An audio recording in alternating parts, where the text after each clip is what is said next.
U.S. President Donald Trump warned he would be tougher on Beijing in a second term if trade talks dragged on, compounding market fears that ongoing trade disputes between the United States and China could trigger a U.S. recession, Reuters reports. The world's two largest economies imposed fresh tariffs on each other on Sunday, ratcheting up a tit-for-tat tariff war that has unsettled financial markets and raised the specter of a global recession. U.S. and Chinese negotiators are due to meet in person in Washington this month, but no date has yet been set. U.S. stocks fell on Tuesday as data showed factory activity contracted for the first time since 2016 in August, while the benchmark 10-year U.S. Treasury yield fell to its lowest since July 2016.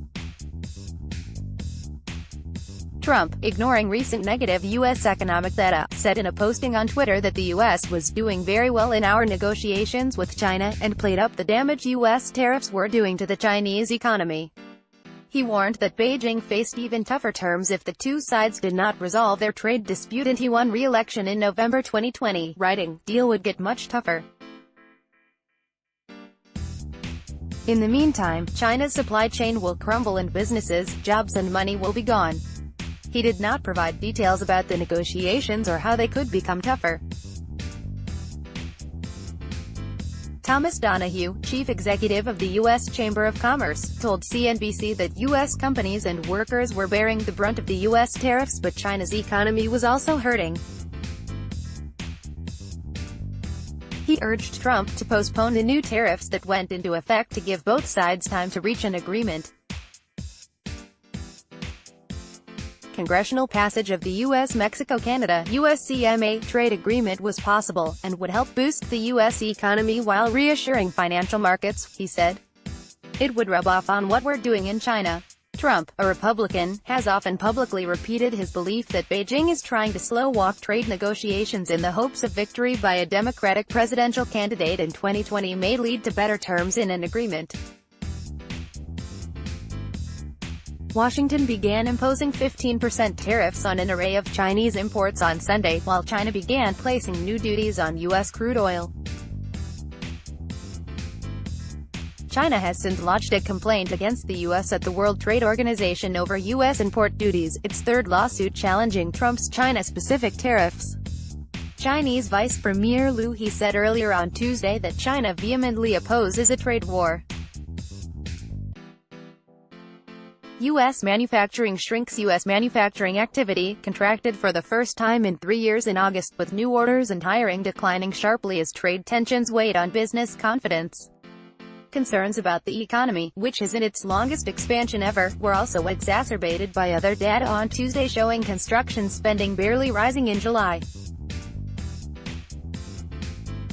The reports somewhat offset last week's upbeat data on consumer spending that had suggested that while the economy was slowing, it was not losing momentum as rapidly as financial markets were flagging.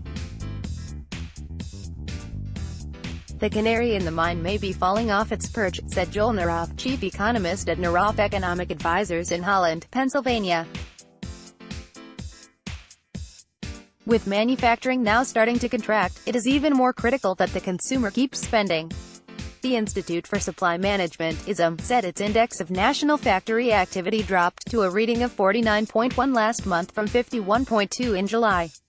A reading below 50 indicates contraction in the manufacturing sector, which accounts for about 12% of the U.S. economy. Last month marked the first time since August 2016 that the index broke below the 50 threshold. August's reading was also the lowest since January 2016 and was the fifth straight monthly decline in the index. The United States now joins the Eurozone, Japan, the United Kingdom and China, which have long been experiencing a contraction in factory activity.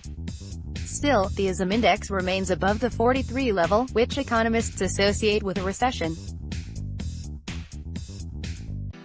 The U.S.-China trade tensions also coincide with diminishing stimulus from last year's $1.5 trillion United States dollars tax cut package. In a separate report on Tuesday, the Commerce Department said construction spending edged up 0.1% in July. data for June was revised up to show construction outlays decreasing 0.7% instead of falling 1.3% as previously reported. Contact us at email protected. CG Let's block ads. Why?